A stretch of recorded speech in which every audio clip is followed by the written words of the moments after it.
Thank you, Mr. Chairman. Madam Chairwoman, thank you for being here, especially for your cooperation and your testimony today. I want to go back to what the Chairman alluded to in some of his earlier questioning, and that has to do predominantly with the imposition of prudential banking regulations on non-bank financial institutions such as asset managers and insurance companies, life insurance companies. Shouldn't the FSOC's primary focus be on making sure that these entities that may have systemic risks, that those are addressed properly, rather than turning them over to the Fed to just say, here's a bank-centered prudential banking regulator, you assess it? Wouldn't it be better to put them within the regulator that they already have? I mean, certainly one of the strong components of FSOC is to have primary regulators there in the process. Right. Clearly, FSOC by statute was given the power to designate non-banks that are systemically important, to subject them to. Correct. But it would be good to put them with their primary regulator for addressing their systemic risks. Although it's not how it's structured under the statute, but I mean, one of the things that's clearly at the moment where the asset manager review is sitting is to get more information on activities. Correct. And one thing I want to thank you for, I know that you mentioned back in December that you were going to help develop recommendations to address potential risks in the asset management industry. In fact, one of them is to improve, expand, and update the data and other information the SEC uses to draw conclusions about the risks of asset management industry and develop appropriate regulatory response. How is that coming? Actively and productively,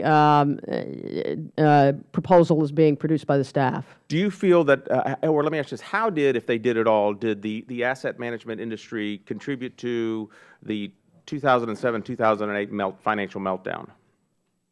Well, I mean, I think everybody has different things that they point to, but I don't see a lot of fingers pointing to them. Yeah, and they're really not. I mean, they manage other people's assets, and I appreciate that. It's an agency model predominantly. Exactly. I appreciate that. And last month, for example, FSOC came out and said we've got some transparency regulations we're going to follow, and I think that's a good step in the right direction. How would you feel about codifying those transparency requirements? I think transparency is enormously important for FSOC. I mean, any government agency. So I also applaud the steps that have been taken, and I think additional steps could be taken as well. I think one of the I was about to say one thing that I think is smart to do is it's a relatively young organization. And you want to make it stronger as you go. You don't want to sort of freeze it in place, maybe with codifications. And not only that, but also with the codification, you don't subject yourself to the whim of different administrations, regardless of who may be in charge. But also, when you're looking at the designation of a systemically or significantly important financial institution, you want to be concerned, I think, at the very core of how they got there, and to give them notice as to, one, that they're now being considered, and two, here is a path to get away from it.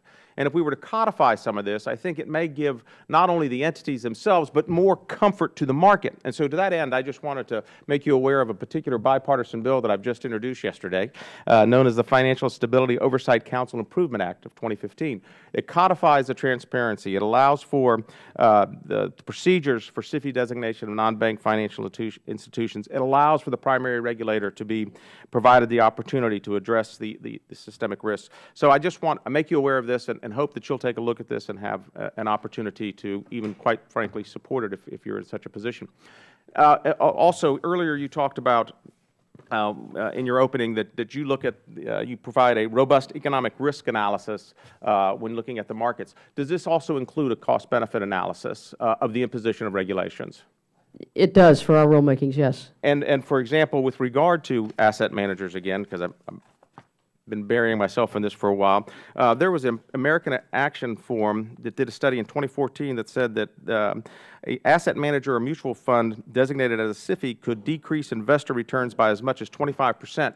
When you look at a lot of investors that are utilizing asset managers to invest in retirement funds and college education funds, it almost becomes a cost prohibition to have this designation, when in fact, according to this study, that an investor can lose as much as $100,000 over the life. So that's something I hope that you would, if you haven't already, taken into consideration with regard to the imposition of these non-bank centered financial institutions.